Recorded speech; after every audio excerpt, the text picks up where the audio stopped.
Muito bem, nós estamos conversando sobre panorama bíblico. E hoje eu quero bater um papo com você sobre a carta de Paulo aos Efésios. Esta é considerada a rainha das epístolas paulinas. É a carta mais eclesiológica do apóstolo Paulo. É a rainha, a mais bela, a mais encantadora das epístolas.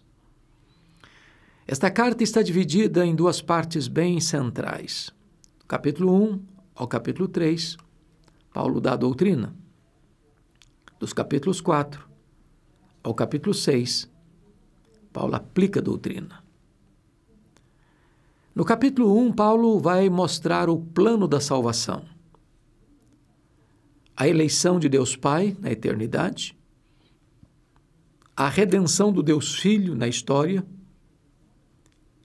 e a aplicação da verdade salvadora no coração pelo Espírito Santo, que nos é dado como penhor e como selo.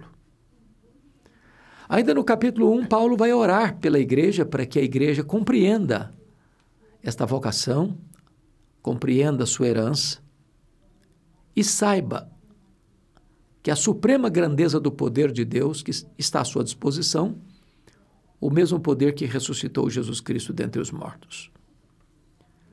No capítulo 2, Paulo vai lidar de 1 a 10 sobre a nossa salvação, mostrando quem nós éramos. Estávamos mortos e éramos escravos do diabo, do mundo e da carne.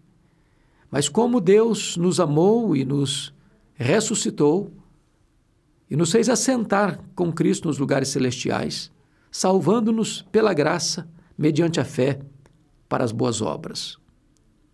No capítulo 2, versos 11 a 22, Paulo vai mostrar a unidade da igreja. Como judeus e gentios vão se formar uma única família, uma única igreja, um único povo. Por meio do trabalho de Cristo na cruz, o muro que separava judeus e gentios é quebrado. No capítulo 3, Paulo vai falar do mistério do Evangelho. Este mistério que estivera oculto, mas agora é revelado em Cristo Jesus. Ou seja, de fazer com que judeus e gentios façam parte da mesma família de Deus e sejam concidadãos dos santos. Neste mesmo capítulo 3, versículos 14 a 22, Paulo vai fazer talvez a mais ousada oração da história, rogando que nós sejamos tomados de toda a plenitude de Deus. A partir do capítulo 4, ele aplica a doutrina, mostrando a unidade cristã, que nós temos um só Deus e Pai, um só Senhor, uma só fé, um só batismo. Somos uma só igreja, um só rebanho, uma só família, um só povo.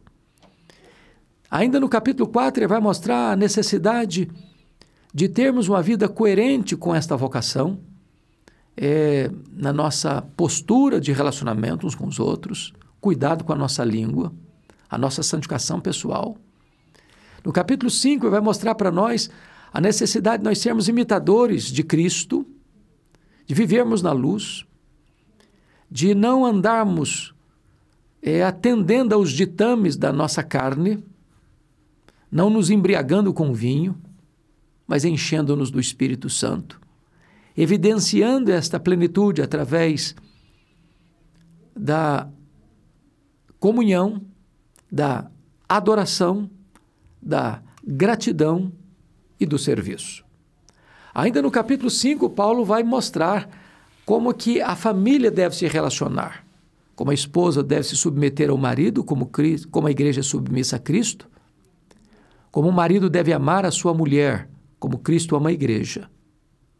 E agora, no capítulo 6, de 1 a 4, Paulo vai mencionar a necessidade da obediência dos filhos aos pais e o cuidado que os pais devem ter na educação dos seus filhos.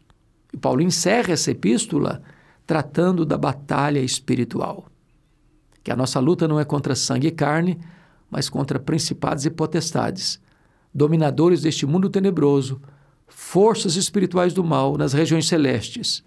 E ele então mostra que nós precisamos, para vencer essa luta, do poder de Deus e da armadura de Deus.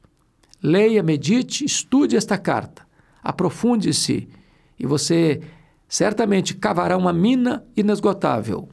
Você terá frutos benditos e doces deste labor glorioso que é meditar nesta rainha das epístolas paulinas.